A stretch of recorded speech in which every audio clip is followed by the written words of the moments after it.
Okay, so the second medication in the three medications we're talking about, remember we just covered beta blockers, are SSRIs, specifically sertraline.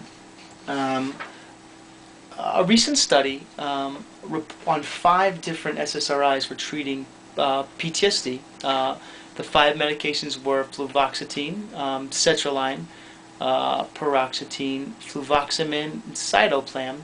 Discovered that sertraline is the most effective SSRI for alleviating PTSD symptoms.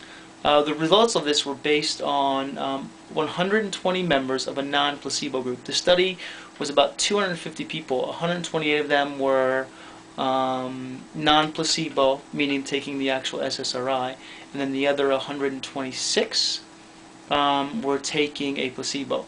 So of the 128 non-placebo members, 92%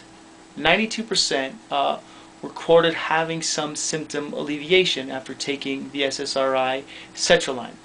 After the 12-week study, 52% of the placebo group were actually given sertraline, and again, 52% also reported having symptom alleviation after using this drug. And after the studies, after the 12 weeks for the first non-placebo group, the 92%, they also continued to have progress or have symptom alleviation after the 12 weeks was up. And then the 52% that also showed symptom alleviation from the placebo group after the first 12 weeks, they were then given the SSRI, and they also after their 12 weeks of taking the actual drug, the actual SSRI was up, they continued to show progress as well. So that is the SSRI citrulline. Now, of course, like all medications, there are side effects. And I guess this isn't really a side effect, but the thing about SSRIs and treating PTSD is that the length of time it takes for the SSRI to actually get in the bloodstream and start working to produce an alleviation of symptoms takes a long time. What that means is the person suffering PTSD symptoms oftentimes goes to self-medicating, turns to self-medicating. So they will start drinking alcohol or taking other illegal drugs to help dull the symptoms associated with their PTSD. That being said, SSRIs continue to be the medication of choice for treating post-traumatic stress disorder.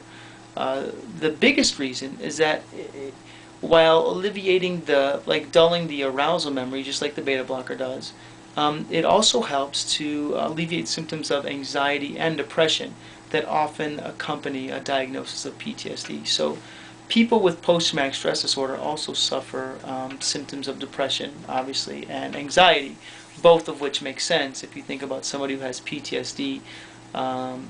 Based on either what they have done, maybe a combat soldier might have depression based on that, or even the fact that they can't exactly acclimate back into society could make someone depressed.